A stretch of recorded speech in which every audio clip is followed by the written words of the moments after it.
బొమ్మన్హాల్ మండలంలోని మైలాపురం గ్రామంలో నెల రోజులుగా నీటి ఎద్దడి నెలకొన్న సంబంధిత అధికారులు ఎవరూ పట్టించుకోవడం లేదని స్థానికులు తెలిపారు.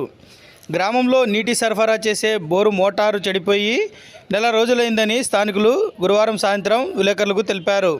ఒక్కో క్యాన్ 10 రూపాయలు వెచ్చించి మినరల్ వాటర్ కొనుక్కొని తాగాల్సిన పరిస్థితి వచ్చిందని ఆవేదన వ్యక్తం చేశారు. సంబంధిత ఆర్డబ్ల్యూఎస్ అధికారులు ఇప్పటికైనా స్పందించి గ్రామంలో నెలకొన్న తాగునీటి సమస్య పరిష్కారానికి మోటార్ రిపేర్ చేసి చర్యలు చేపట్టాలని వారు విజ్ఞప్తి చేశారు. అట్లా ఉండా వీడియో తీసి పెడతాను రొద్దా నీవు ఖరాబ్ అయిపోయినాయి మా ఊర్లోనా వచ్చే తాగు సర్పంచ్ అడగండి మీరు రేపు ఎమ్మెల్యే వస్తే చెప్పు నువ్వు బాగా చెప్పు రొంత వాయిస్ రికార్డింగ్ చెప్పు ఎవరు వస్తే రేపు ఎమ్మెల్యే ఇంకోరు వస్తే ఒక మోటార్ చుట్టూ నెల అవుతుంది, దానికి ఇంకో మోటార్ అడగండి కొత్తది.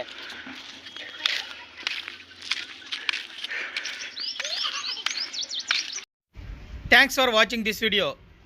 ఈ వీడియో మీకు నచ్చినట్లయితే లైక్ చేయండి, షేర్ చేయండి, సబ్స్క్రైబ్ చేసుకోండి. మన రాయదుర్గం ఆర్డీజీ న్యూస్.